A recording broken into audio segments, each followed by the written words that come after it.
Mateo capítulo 9, Ministerio del Nuevo Pacto. Vamos a titular a este capítulo 9, Actividades del Reino, segunda parte. Y vamos a dividir el capítulo en 5 secciones. La primera sección es propósito de la autoridad divina. ¿Para qué es la autoridad o la potestad divina? Número 2, lealtad al pacto contra religión. Número 3, vino nuevo. Número 4, dos mujeres, dos ciegos, dos reinos, un mudo que habla. Y por último, número 5, compasión por las ovejas perdidas de la casa de Israel. Vamos a comenzar a leer capítulo 9, a partir del versículo 1, dice así: Entonces entrando Yeshua en la barca, pasó al otro lado y vino a su ciudad, la ciudad de Capernaum. Y sucedió que le trajeron un paralítico tendido sobre una cama, y al ver Yeshua la fe de ellos, dijo al paralítico: Ten ánimo, hijo, tus pecados te son perdonados. Me encanta la manera de expresarse de Yeshua, diciéndole hijo, a las mujeres más adelante hijas. Le dice aquí: Ten ánimo, hijo, tus pecados te son perdonados. Antes de ir al síntoma del problema, él va a la raíz del problema, lo que le produce la culpa a este paralítico, lo que le produce el pensamiento de, bueno, pues yo merezco estar aquí, seguramente traía alguna culpabilidad y de sus pecados. Y entonces Yeshua primero va a la raíz, va a su ánimo y le dice: Ten ánimo, hijo, tus pecados te son perdonados. Entonces algunos de los escribas decían dentro de sí: Este blasfema. Y conociendo Yeshua los pensamientos de ellos, dijo: ¿Por qué pensáis mal en vuestros corazones? Porque imagínate que Yeshua diga: puedo perdonar pecados, pues se está poniendo en el lugar de Dios, ¿no? Y les dice: ¿Por qué pensáis mal en vuestros corazones? Porque, ¿qué es más fácil decir? ¿Los pecados te son perdonados? O decir: levántate y anda. Pues para que sepáis que el Hijo del Hombre tiene potestad o autoridad en la tierra para perdonar pecados, dice entonces al paralítico: levántate, toma tu cama y vete a tu casa. Entonces él se levantó y se fue a su casa, y la gente al verlo se maravilló y glorificó a Dios que había dado tal potestad a los hombres. Potestad, autoridad. ¿Qué piensas tú cuando escuchas la palabra autoridad? A ver, pongan ahí en el chat, en los comentarios, ¿qué viene a tu mente cuando escuchas la palabra autoridad? Ahí piénsalo un poquito y vamos a reflexionar. Ya puso ahí Miguel y Sara, piensan en el jefe y ay, en la torre. Todos tenemos una idea no muy positiva acerca de la autoridad. Y hoy vamos a aprender algo diferente acerca de la autoridad, acerca del poder. Número 1, propósito de la autoridad. ¿Para qué es la autoridad? Dios es la fuente de toda autoridad. Él delega autoridades, Él pone autoridades, pero Él tiene un propósito al delegar la autoridad. Tú y yo tenemos autoridad, pero ¿para qué Dios nos da autoridad? Bueno, vamos a ver. Dice así: la palabra autoridad, dice así, la palabra autoridad en el contexto humano generalmente tiene una connotación negativa debido a siglos de autoritarismo, totalitarismo y abusos. Hay un dicho famoso que dice que el poder corrompe, y el poder absoluto corrompe absolutamente. Tal pareciera que la autoridad humana es para hacernos la vida más difícil. ¿Quién está de acuerdo con esto?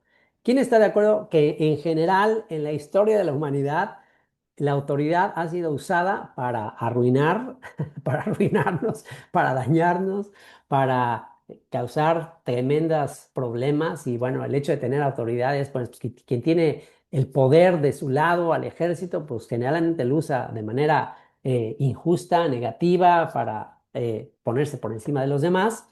Pero aquí vemos una gran excepción. En el caso del Rey de Reyes y Señor de señores, aquel que recibió toda potestad, es muy diferente.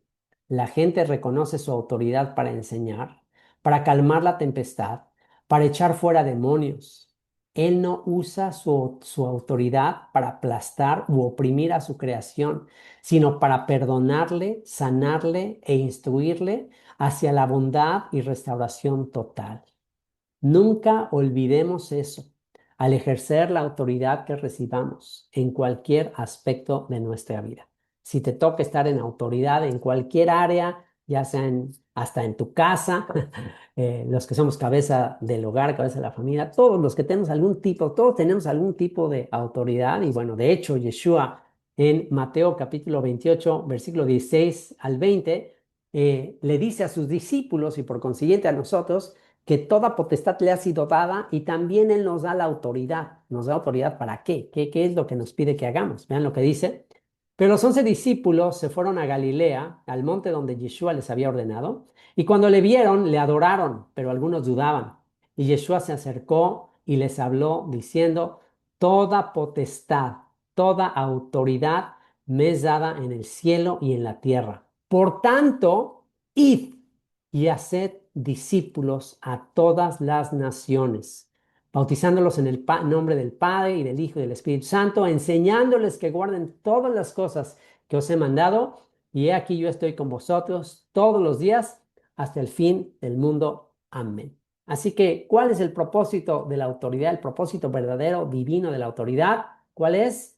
Pues el propósito es bendecir, el propósito es instruir en justicia, en amor, en bondad, en benignidad. Ese es el propósito de la autoridad. Es un momento de deshacernos de cualquier otro concepto equivocado y que esta autoridad que hemos recibido la utilicemos para ir a ser discípulos y enseñar acerca de la misericordia y la bondad de Él. Pasando Yeshua de ahí, vio a un hombre llamado Mateo, que estaba sentado al banco de los tributos públicos. Wow, este es de mis relatos más emotivos, de los que más me identifican con lo que pasa aquí con Mateo. Pasando Yeshua de ahí, vio a un hombre llamado Mateo, o sea, el mismo que escribe todo este evangelio, aquí ya introduce su testimonio. Fíjense qué interesante que Mateo introduce su testimonio específicamente en esta sección. Ya veremos más adelante por qué. Pasando Yeshua de ahí, vio a un hombre llamado Mateo que estaba sentado al banco de los tributos públicos y le dijo, sígueme, y se levantó y le siguió. Y aconteció que estando él sentado a la mesa en la casa, he aquí que muchos publicanos y pecadores que habían venido se sentaron juntamente a la mesa con Yeshua y sus discípulos. Cuando vieron esto, los fariseos dijeron a los discípulos, ¿por qué come vuestro maestro con los publicanos y pecadores? Al oír esto, Yeshua les dijo, los sanos no tienen necesidad de médicos, sino los enfermos. Id pues y aprended lo que significa, misericordia quiero y no sacrificio, porque no he venido a llamar a justos, sino a pecadores al arrepentimiento. Esta es la segunda sección del capítulo que titulamos Lealtad al pacto contra religión. Mateo y sus amigos descubren la superioridad de la doctrina de Yeshua contra la hipocresía religiosa de los fariseos. Dicha hipocresía hicieron de Mateo un desilusionado cobrador de impuestos para Roma. A pesar de ser un levita, a quien sus padres le pusieron el nombre de un héroe fiel a su pueblo. Mateo, el nombre Mateo es un nombre muy importante para la historia del pueblo judío.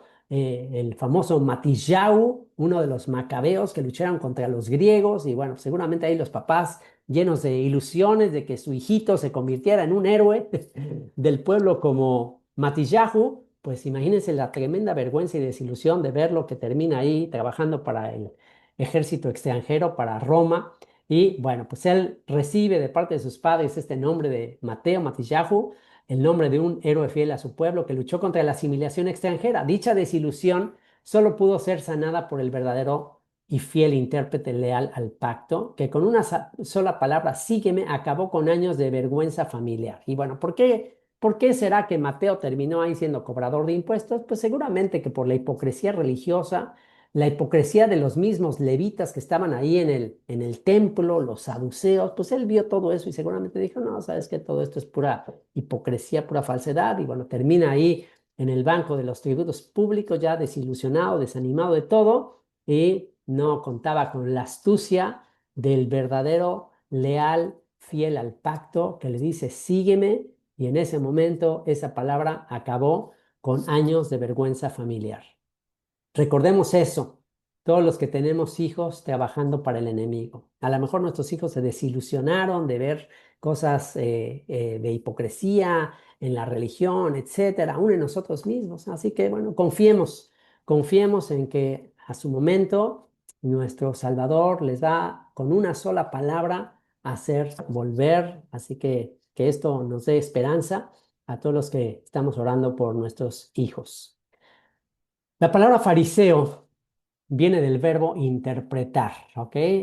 Los perushim en hebreo se llaman. De hecho, la palabra perushim también viene del verbo hebreo interpretar. De ahí viene, por ejemplo, la palabra parashá, la famosa sección que se lee cada sábado en la sinagoga, la parashá. Es como la interpretación de cada sección de la Torá. Entonces, la palabra fariseo viene del verbo interpretar en hebreo. Ellos se jactaban de ser los intérpretes de la ley divina. Y Yeshua, para confrontarlos con su orgullo, le cita la profecía de Oseas, capítulo 6, versículo 4 al 7. Vamos a leer esa profecía de Oseas 6, 4 al 7, porque aquí vamos a ver una de las palabras más importantes, si no es que más importante de toda la Biblia, para entender la relación de Dios con nosotros. Aquí Cristian comenta que esta palabra misericordia, exactamente la misma palabra que aparece, es el mismo pasaje que Yeshua le cita a los fariseos que lo están cuestionando de que por qué sus discípulos están cortando espigas en el día de reposo y lo están cuestionando por eso, y le cita el mismo pasaje. Vamos a ver Oseas 6, 4 al 7, ¿de qué se trata? Vean lo que dice aquí, Oseas 6, 4 al 7. Aquí Dios pregunta, ¿qué haré a ti, Efraín? ¿Qué haré a ti, a Efraín? Efraín, una referencia al reino del norte de Israel, a las 10 tribus del norte, ya cuando el reino estaba dividido. Aquí Dios dice, ¿qué haré a ti, Efraín? ¿Qué haré a ti, oh Judá? No es como así como un papá, una mamá va a decir, ¿qué voy a hacer con ustedes? O sea, no puede ser, o sea, auxilio, socorro. Se está diciendo aquí Dios acerca de Efraín y Judá, sus dos hijas rebeldes, y les dice, la piedad vuestra es como nube de la mañana. La piedad. Y fíjense, esa palabra piedad, ¿qué palabra es? Esa palabra piedad es la palabra gesed. Gesed. Recuerden esa palabra, piedad, gesed. En otras palabras, la lealtad de ustedes. Lo que está diciendo Dios es, ¿qué voy a hacer con ustedes, Efraín y Judá? ¿Qué voy a hacer con ustedes, pueblo mío? Si la lealtad de ustedes, su lealtad a mí es, ¿qué dice? Como nube de la mañana, como el rocío que aparece en la mañana y luego ya se desvanece, como el rocío, como la neblina o como el rocío de la madrugada que se desvanece. Por esta causa, por su lealtad, por su deslealtad, porque es esa lealtad, y aquí los fariseos que se sienten muy celosos, que se sienten muy piadosos, pues por eso le cita eso, este texto, Yeshua. O sea, obviamente ellos tenían que conocer todo ese contexto. Y entonces Yeshua les está diciendo, ustedes se sienten muy devotos, ustedes se sienten realmente muy fieles a lo que está escrito.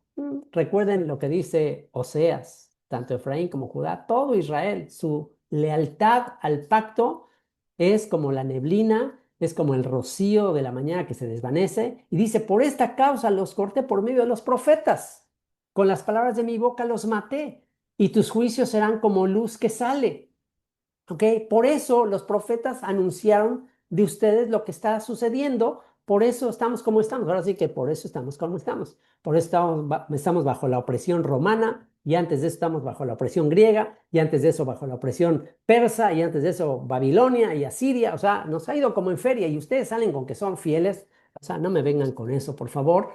Y después dice, porque misericordia quiero y no sacrificio, y conocimiento de Dios más que holocaustos. Fíjense, y aquí dice, y ese es el problema, que aquí la palabra es la misma que arriba se tradujo como piedad.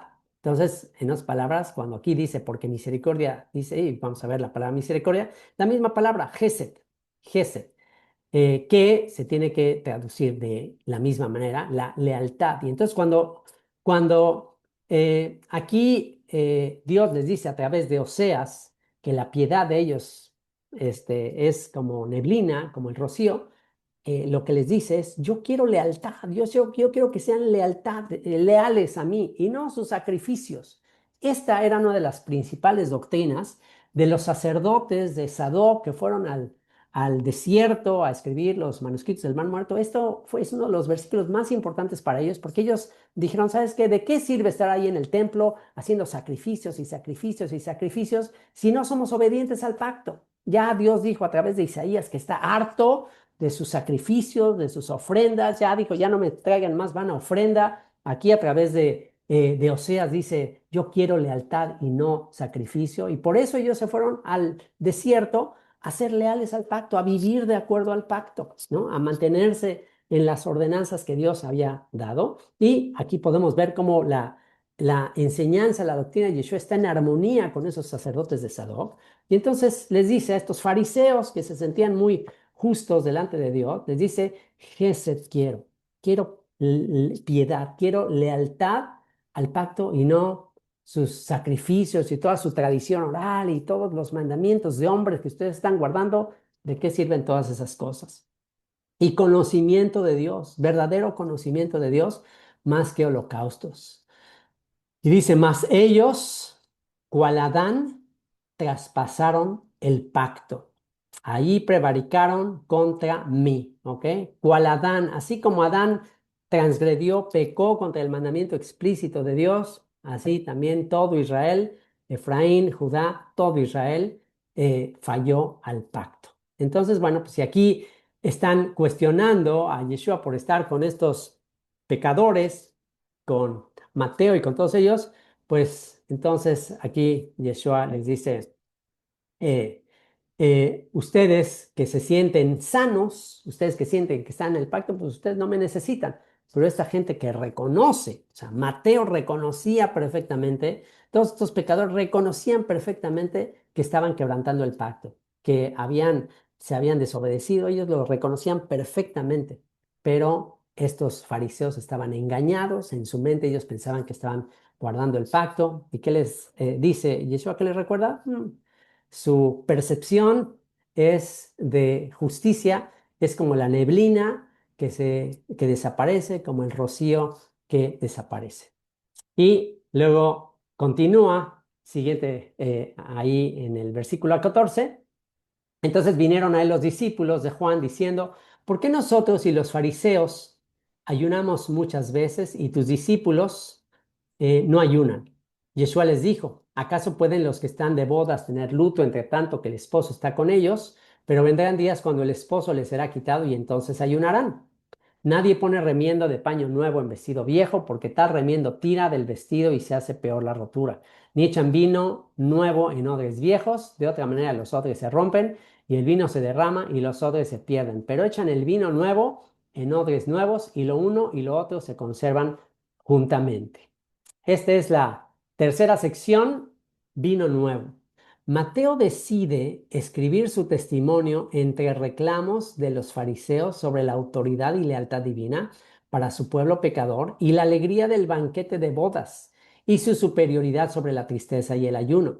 Su énfasis es la lealtad divina. El énfasis de Mateo aquí es que Dios fue leal, aunque yo fui infiel, aunque yo me aparté del pacto, aunque yo andaba cobrando impuestos para el enemigo, Dios se mantuvo fiel. Y estos fariseos que se creen muy, muy fieles, pues resulta que Yeshua les muestra simplemente que no, todo Israel pecó. El énfasis de Mateo es la lealtad divina para con su pueblo enfermo y el vino nuevo representando el nuevo pacto, no de la letra, sino del espíritu, como dice 2 Corintios 3:6, el cual asimismo nos hizo ministros competentes de un nuevo pacto, no de la letra, sino del espíritu, porque la letra mata, mas el espíritu vivifica.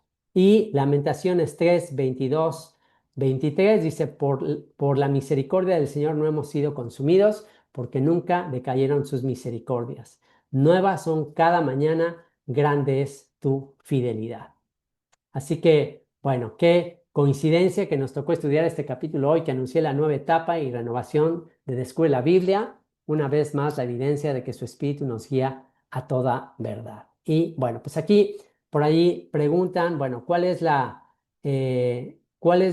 relación entre todo este tema del ayuno y la manera en que ellos están haciendo las cosas y lo que aquí Yeshua les dice acerca del vino nuevo? Bueno, aquí básicamente lo que Yeshua les está diciendo es, no traten de meter mis enseñanzas en los moldes religiosos que ustedes han establecido.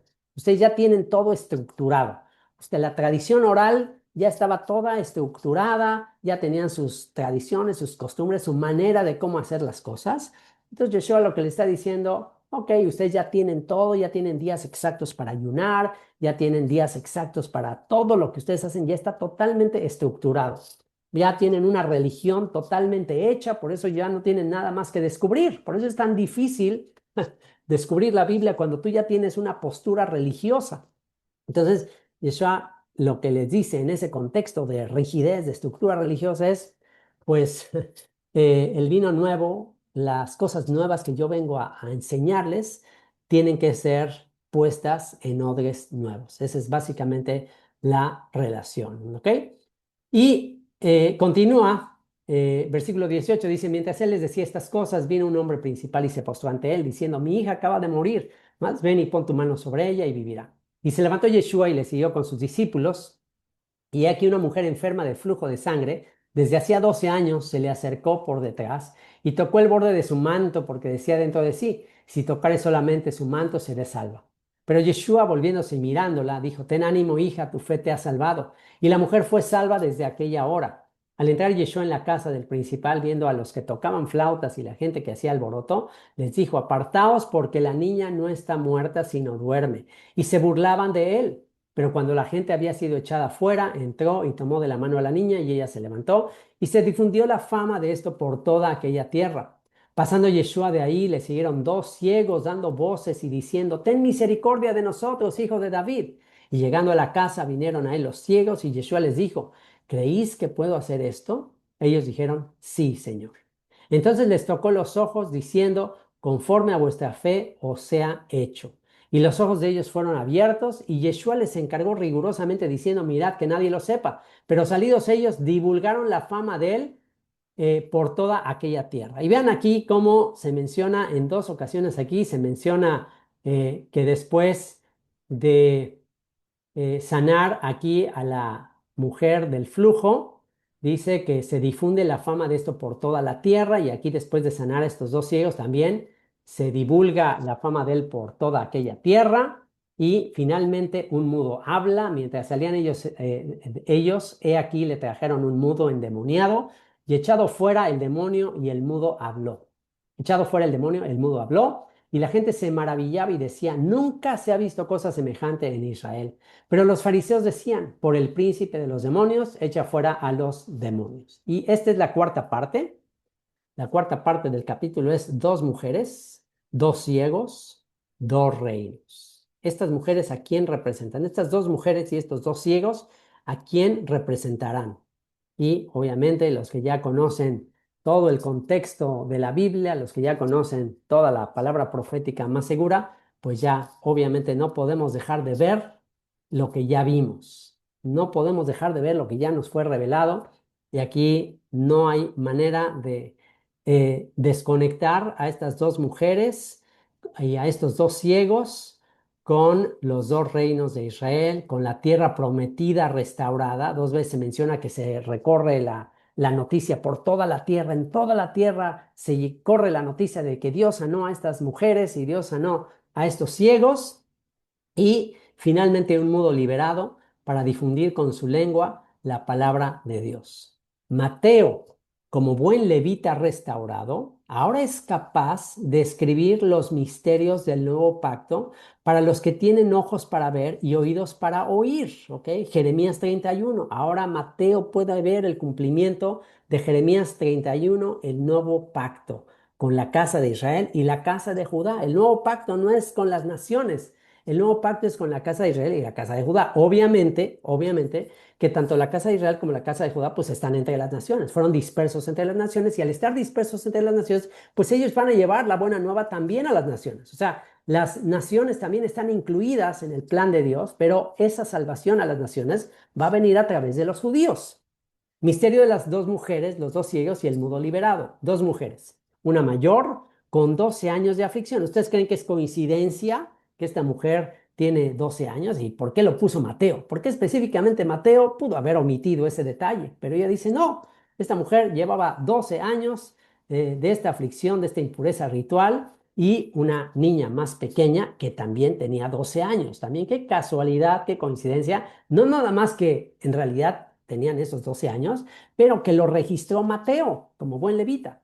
¿Será coincidencia el número 12? Mateo no menciona la edad de la niña, pero Marcos sí, en Marcos capítulo 5, versículo 42, dice, y luego la niña se levantó y andaba, pues tenía 12 años y se espantaron grandemente. Así que fíjense, un milagro a estas dos mujeres de 12 años para anunciar la redención, la restauración de las 12 tribus de Israel. Ese es el tema central de toda la Biblia. En Apocalipsis en eso concluye, cuando la nueva Jerusalén desciende con las 12 puertas para las 12 tribus de Israel. Después de esto viene el llamado a los 12 discípulos. Todo tiene que ver con esto. Las dos hijas, ¿a quién representan las dos hijas? Bueno, podemos leer todo el capítulo 23 de Ezequiel, a Ola, a Oliva, estas dos hermanas. Vamos a ver ahí nada más el principio de Ezequiel 23. Vino a mí palabra del Señor diciendo, hijo de hombre, hubo dos mujeres, hijas de una madre, las cuales fornicaron en Egipto, en su juventud fornicaron, ahí fueron apretados sus pechos, ahí fueron estrujados sus pechos virginales, y se llamaban la mayor Ahola y su hermana Aholiba, ¿ok? Ahola, que significa su templo, el templo de ella allá, o sea, como refiriéndose al templo en Samaria que pusieron ahí los israelitas en el norte, y Aholiba es como mi templo ahí en ese lugar, que es una referencia al templo de Jerusalén en Judá. Entonces, bueno, pues ahí está la referencia a estas dos hijas, a estas dos hermanas, una mayor, una menor, y bueno, las dos pecaron, las dos transgredieron, las dos murieron, las dos perecieron, y las dos el Señor las tiene que ir a restaurar, ¿no? Mientras Yeshua va a despertar a la pequeña, fíjense qué interesante.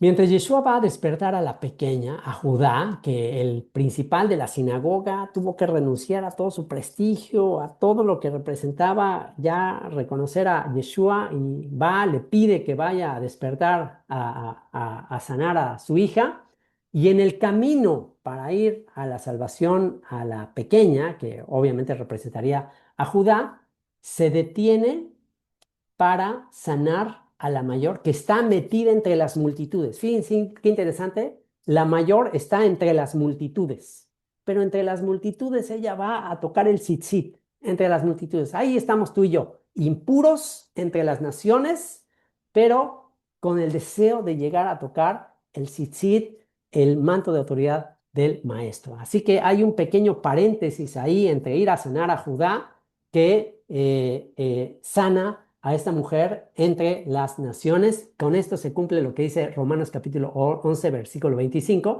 Dice, porque no quiero, hermanos, que ignoréis este misterio, para que no seáis arrogantes en cuanto a vosotros mismos, que ha acontecido a Israel endurecimiento en parte. Ok, Israel. ¿Quién era Israel en la época que Pablo escribe esta carta a los romanos? En ese momento Israel, pues, obviamente era la casa de Judá. Era lo único que quedaba de Israel en ese momento. ¿Por qué? Porque ya el Israel la mayor parte de Israel ya está disperso entre las naciones. Entonces, ¿qué dice? Ha acontecido a Israel, a la casa de Judá, endurecimiento en parte.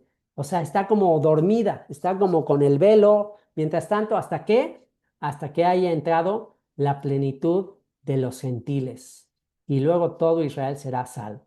Así que esta mujer del flujo de 12 años, ¿a quién representa? Representa a Efraín, representa al Israel que está entre la plenitud de los gentiles, entre los gentiles, ahí inmundo, impuro, y va a recibir ahí primero la sanidad, primero Efraín vendrá, y eso va a provocar a celos a la hermana, y entonces la hermana después también será sanada. Y una vez que sana a la mayor, entonces va a resucitar a la menor, para cumplir Romanos 11:15.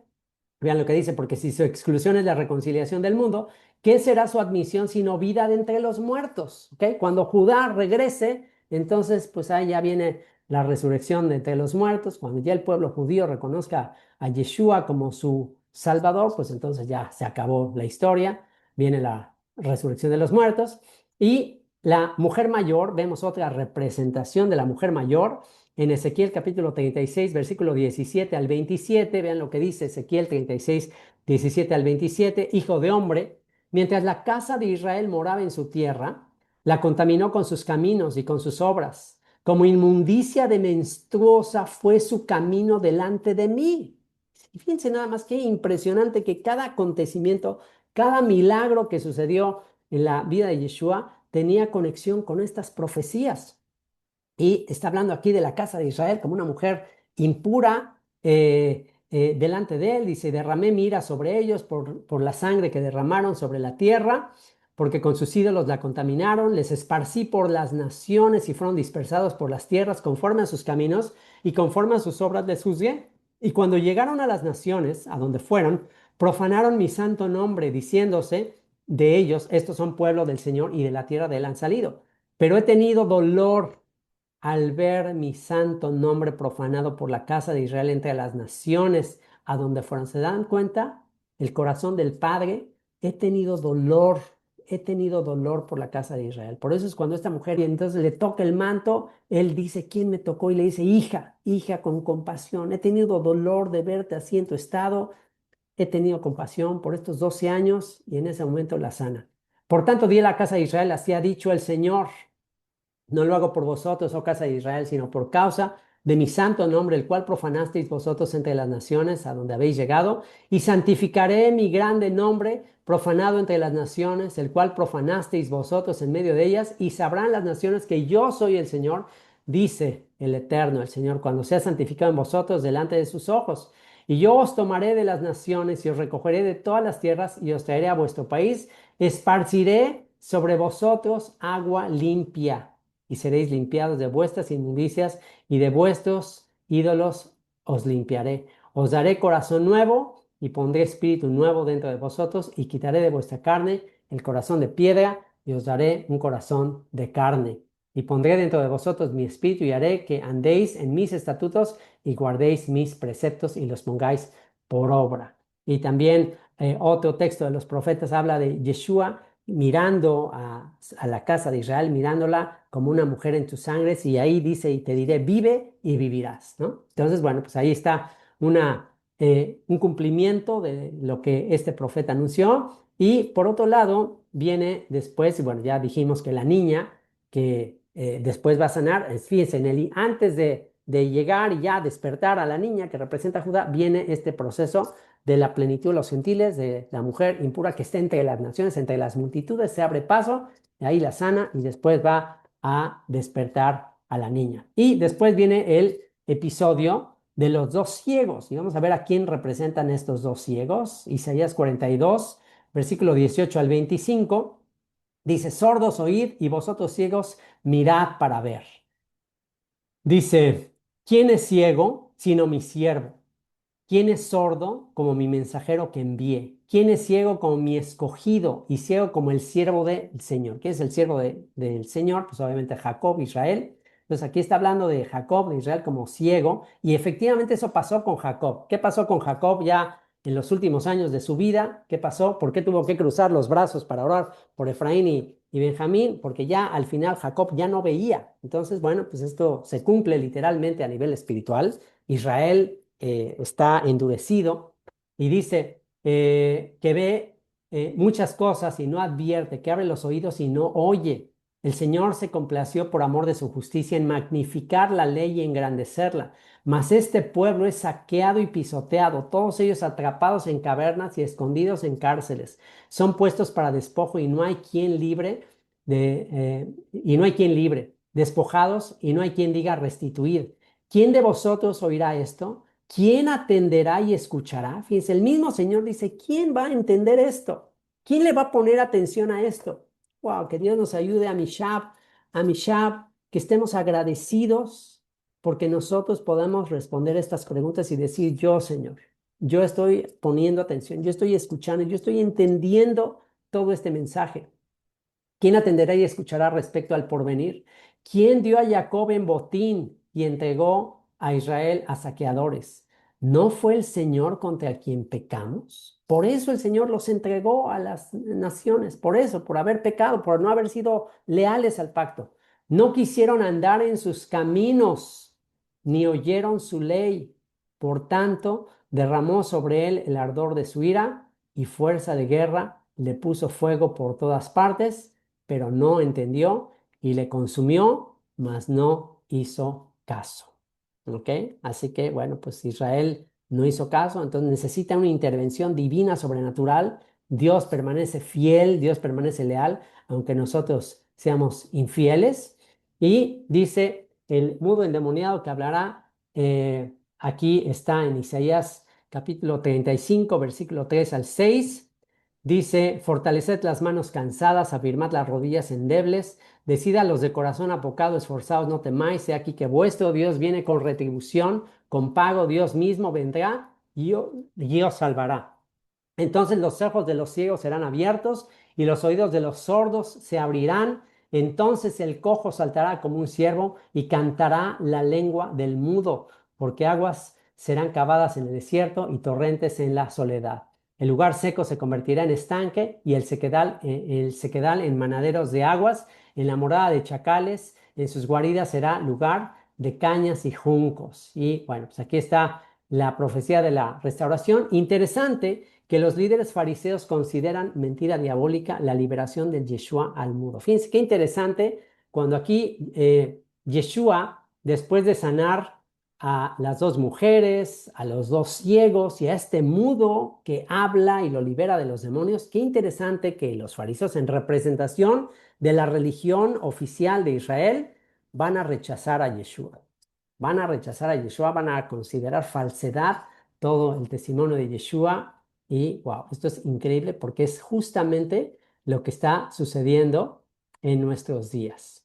Y bueno, pues un texto que quiero tocar antes de terminar eh, está en este de misericordia, misericordia quiero, no sacrificio.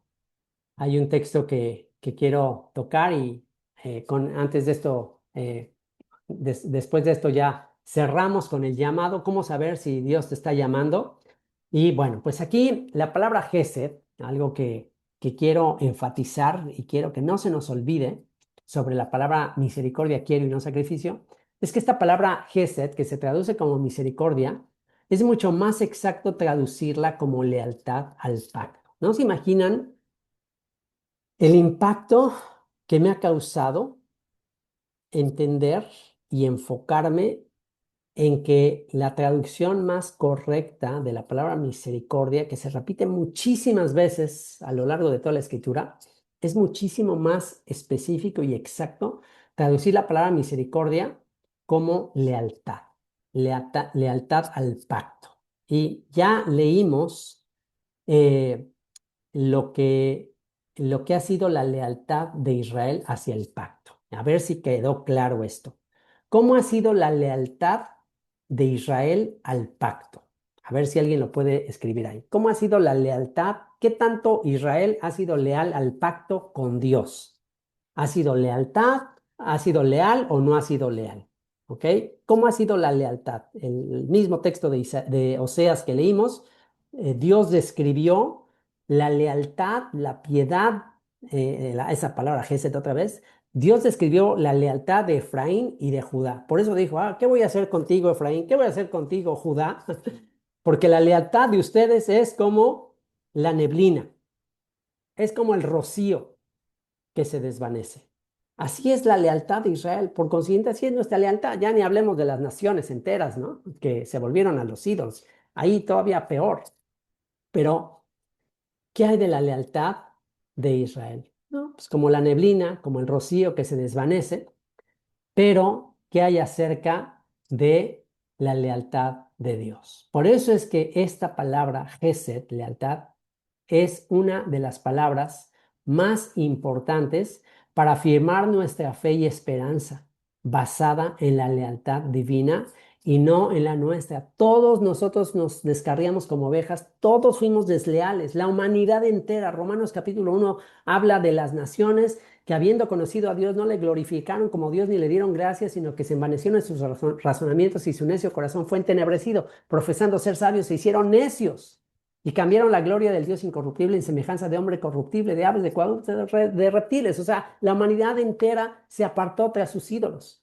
¿Y qué hay del pueblo de Israel? Capítulo 2 de Romanos. Tú judío, tú que tienes el nombre de judío, tú que tienes la ley, tú que enseñas a otros, tú no te enseñas a ti mismo. Así que toda la humanidad fue desleal. Y ahora leamos lo que es la lealtad de Dios. Vamos a leer Salmo 136, y esto quiero que lo digamos todos juntos, ¿ok? Quiero aquí que participen, quiero que abren sus micrófonos y vamos a repetir juntos, vamos a leer juntos este Salmo, Salmo 136, y cada vez que dudes del amor de Dios, cada vez que estés pasando por una adversidad, quiero que recuerdes este Salmo 136 y yo voy a leer un texto y ustedes van a leer la segunda parte del versículo, ¿ok?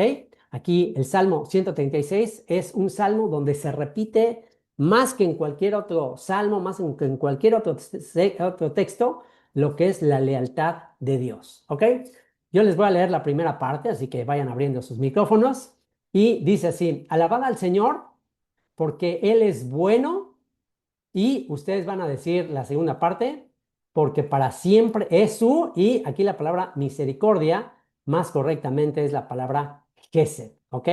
Porque para siempre es su lealtad, ¿ok? Entonces ustedes lo que van a decir es, porque para siempre es su lealtad, ¿ok? Entonces yo voy a leer la primera parte y ustedes leen la segunda parte. Alabad al Señor, porque Él es bueno. Y para siempre su lealtad. Alabad al Dios de los dioses. Porque siempre su lealtad. Alabad al Señor de los señores. Porque para Porque siempre siempre su lealtad. Al único que hace grandes maravillas. Porque para siempre su lealtad. Al que hizo los cielos con entendimiento. porque para siempre es lealtad. Al que extendió la tierra sobre las aguas. porque Para siempre es lealtad. Al que hizo las grandes lumbreras. porque Para siempre es lealtad. El sol para que señorease en el día. porque para siempre Es su lealtad. La luna y las estrellas para que señoreasen en la noche. porque para siempre es su lealtad. ¿Cuál es el orden? Primero día, primero noche, pero bueno, ese es otro tema. Al que hirió a Egipto y sus primogénitos. No me voy a estar exponiendo, pues, sino que Ya se están desorganizando. Otra vez. Al que No se hirió a pierdan. Egipto en sus primogénitos. porque para siempre es su lealtad. Al que sacó a Israel de en medio de ellos. Porque para siempre su lealtad. Con mano fuerte y brazo extendido. Porque para siempre es su lealtad. Al que dividió el mar rojo en partes. Porque para siempre es su lealtad. E hizo pasar a Israel por el medio de él. Porque para siempre es su lealtad. Y arrojó a Faraón y a su ejército en el mar rojo. Porque para siempre es su misericordia. Es lealtad. Por ahí alguien está diciendo misericordia. No es misericordia, es lealtad. ¿Ok? Al que pastoreó a su pueblo por el desierto. Porque para siempre es su lealtad. Al que hirió a grandes reyes. Porque para siempre es su lealtad. Y mató a reyes poderosos. Porque para siempre es su lealtad. A Sehón, rey amorreo. Porque para siempre es su lealtad. A Og, rey de Basán. Porque para siempre es su lealtad. Y dio la tierra de ellos en heredad. Porque para siempre es su lealtad. En heredad a Israel su siervo. Porque para siempre es su lealtad. Él es el que en nuestro abatimiento se acordó de nosotros. Porque para siempre es su lealtad. Y nos rescató de nuestros enemigos. Porque para siempre es su lealtad. El que da alimento a todo ser viviente. Para siempre es su lealtad. Alabad al Dios de los cielos. Porque para siempre es su lealtad. Amén. Amén. Gloria a Dios. Amén. Muy bien. Ok. amén, amén. Amén y amén. Ok. Perfecto. Vámonos ahora sí al cierre. Nunca se nos olvide, para siempre es su lealtad. Nosotros podemos ser infieles, desleales. Nuestra lealtad se podrá acabar al amanecer unas cuantas horas como el rocío, como la neblina, pero su lealtad es desde la eternidad hasta la eternidad. nunca dejará de ser leal a su pueblo. Y lo único que necesitamos es abrazar el pacto, decirle, sí, Señor, yo quiero ser parte de tu pueblo y Él va a ser leal. Y aquí está la evidencia y con esto vamos a terminar. Esta es la quinta y última parte. Recorría Yeshua todas las ciudades y aldeas, enseñando en las sinagogas de ellos y predicando el evangelio y sanando toda enfermedad y toda dolencia en el pueblo. Y al ver las multitudes tuvo compasión de ellas, porque estaban desamparadas y dispersas como ovejas que no tienen pastor. Entonces dijo a sus discípulos, a la verdad la mies es mucha, mas los obreros pocos. Rogad pues al Señor de la mies que envíe obreros a su mies. Compasión por las ovejas perdidas de la casa de Israel. Isaías 43, 1 al 7, aquel que para siempre su lealtad. Ahora así ha dicho el Eterno, el que será, el que es y el que fue, creador tuyo, oh Jacob, y formador tuyo, oh Israel. No temas, porque yo te redimí, te puse nombre, mío eres tú. Cuando pases por las aguas, yo estaré contigo, y si por los ríos, no te anegarán. Cuando pases por el fuego, no te quemarás, ni la llama arderá en ti, porque yo, el Señor, Dios tuyo, el Santo de Israel, soy tu Salvador. A Egipto he dado por tu rescate, a Etiopía y a Seba por ti, porque a mis ojos fuiste de gran estima, fuiste honorable y yo te amé. Daré pues hombres por ti, naciones por tu vida. No temas, porque yo estoy contigo. Del oriente traeré tu generación y del occidente te recogeré. Diré al norte, da acá, y al sur no detengas. Trae de lejos a mis hijos y mis hijas, de los confines de la tierra. Todos los llamados de mi nombre, para gloria mía los he creado, los formé y los hice. Todos los llamados de mi nombre, para gloria mía los he creado, los formé y los hice. ¿No te gozas de que tú eres un llamado, eres una llamada de su nombre? Fuimos creados para su gloria, para gloria de él fuimos creados. Ezequiel 34, 11 y 12, la promesa del buen pastor que viene por sus ovejas.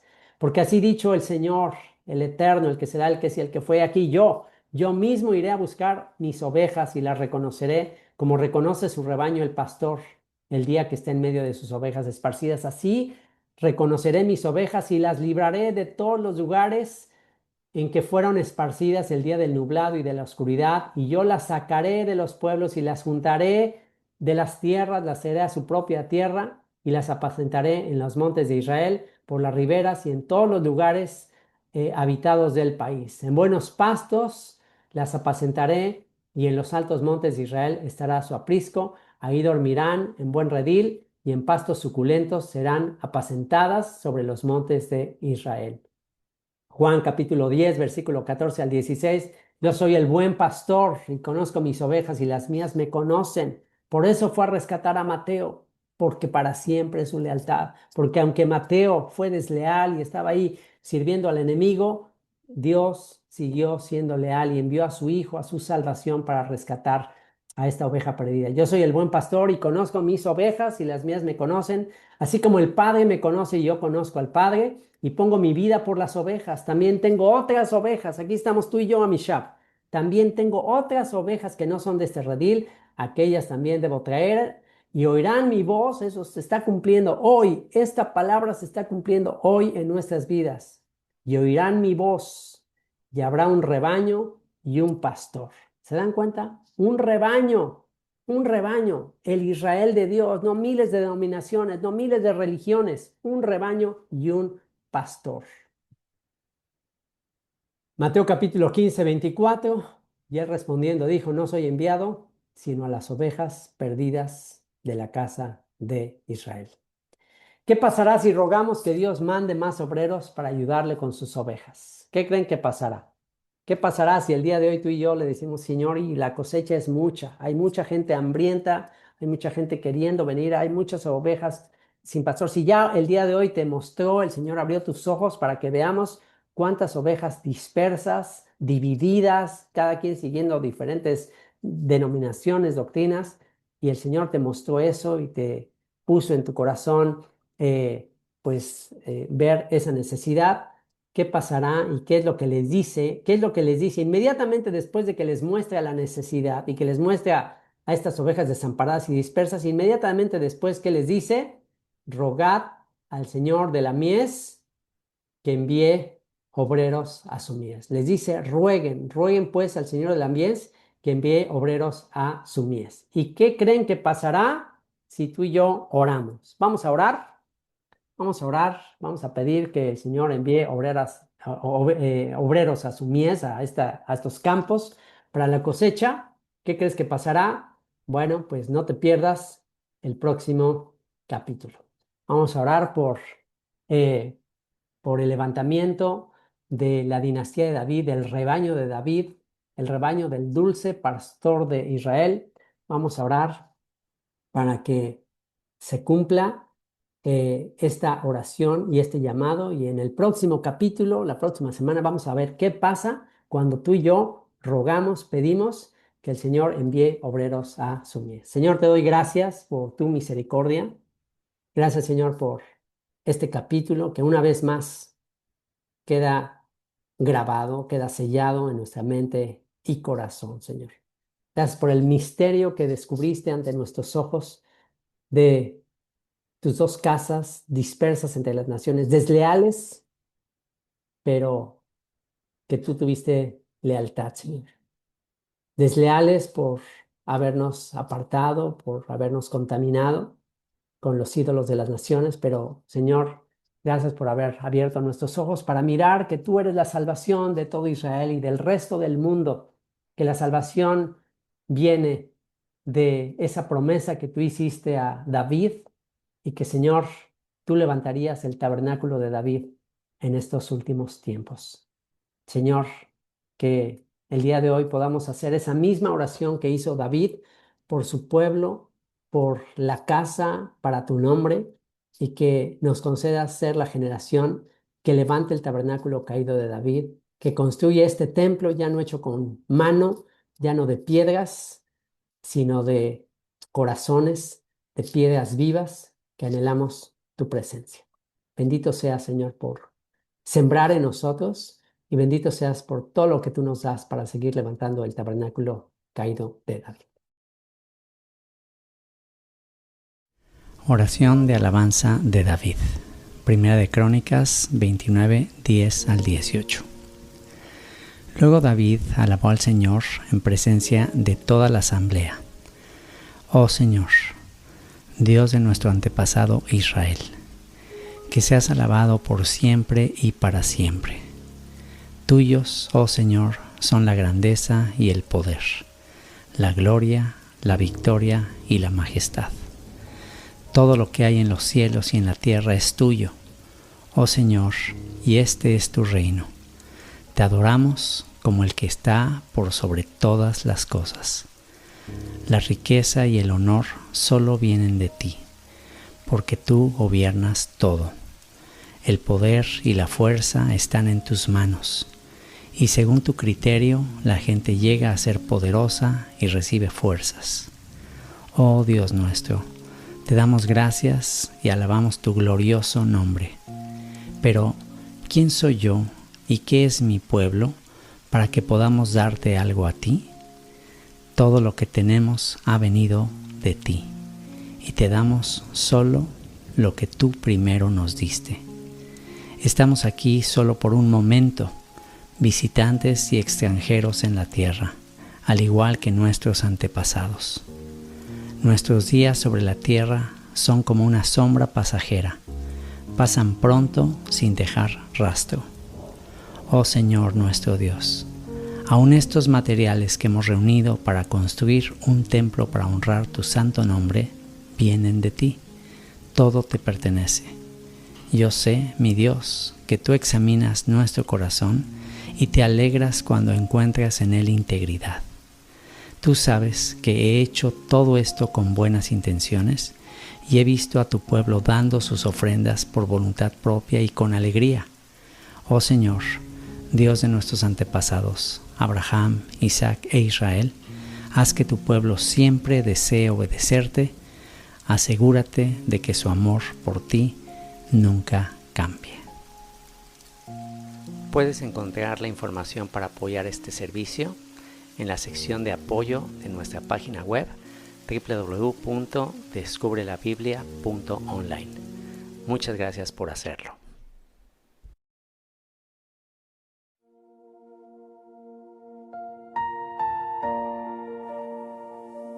Quien asimismo nos hizo ministros de un nuevo pacto,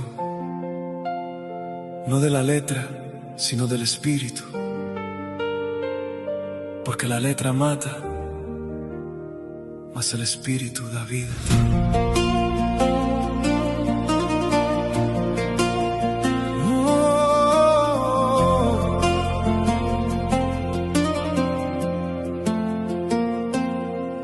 No con tinta escribiste en mí, ni en piedra fría, sino aquí, en lo profundo de mi ser.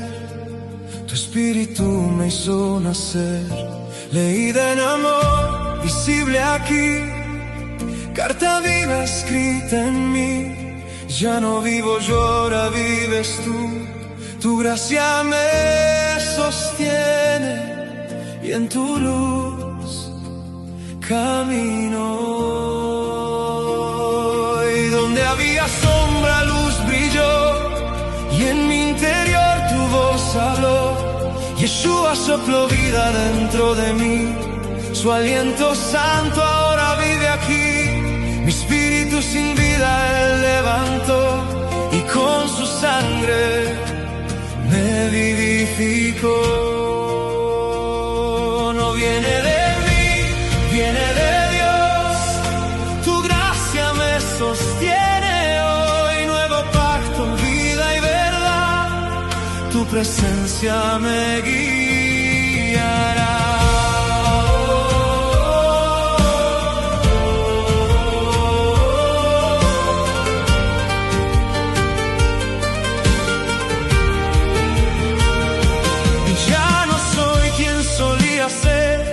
Tu espíritu me hizo renacer, tu ley grabada dentro está, y mi alma hoy te seguirá.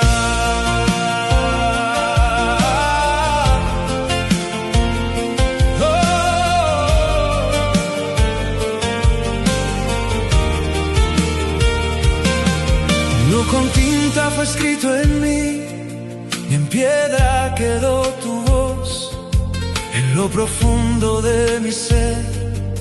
Tu espíritu escribió tu amor, tu nuevo pacto me alcanzó, mi corazón transformó. Ya en mi ser escribes hoy tu misma vida en mí, Señor.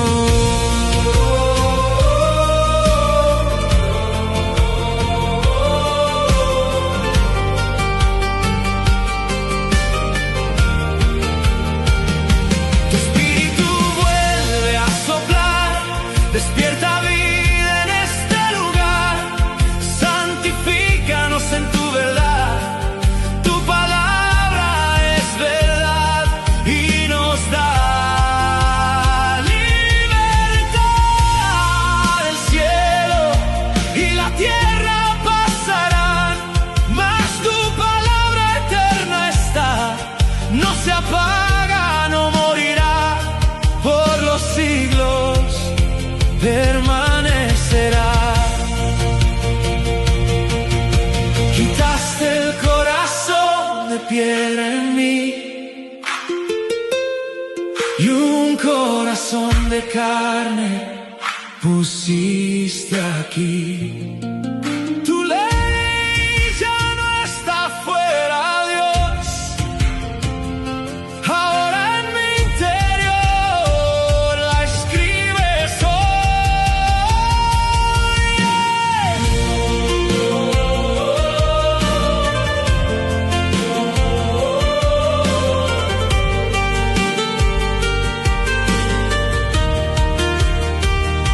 no es solo letra, es tu espíritu, no es palabra muerta, es vida en ti, no es conocimiento, es transformación, es tu poder de restauración.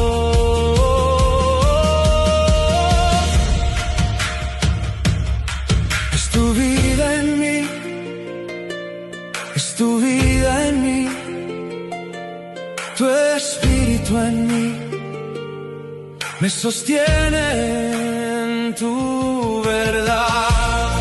Ministros del nuevo pacto, Señor, tu misma vida brilla en honor. Somos ministros del nuevo pacto y es tu vida en nosotros, Señor. Lo que encendiste no se apagará. Tu gloria en medio se mostrará. Lo que recibimos vamos a dar, no solo en palabras, en tu verdad. Lo que sembraste en el corazón, lo llevamos al mundo con tu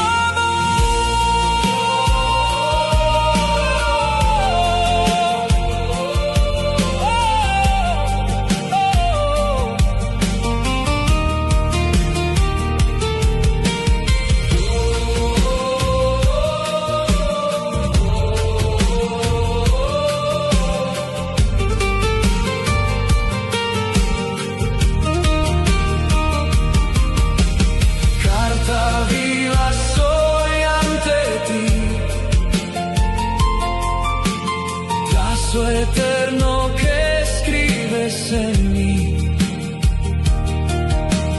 no con tinta que el tiempo borró, sino con fuego que el cielo encendió.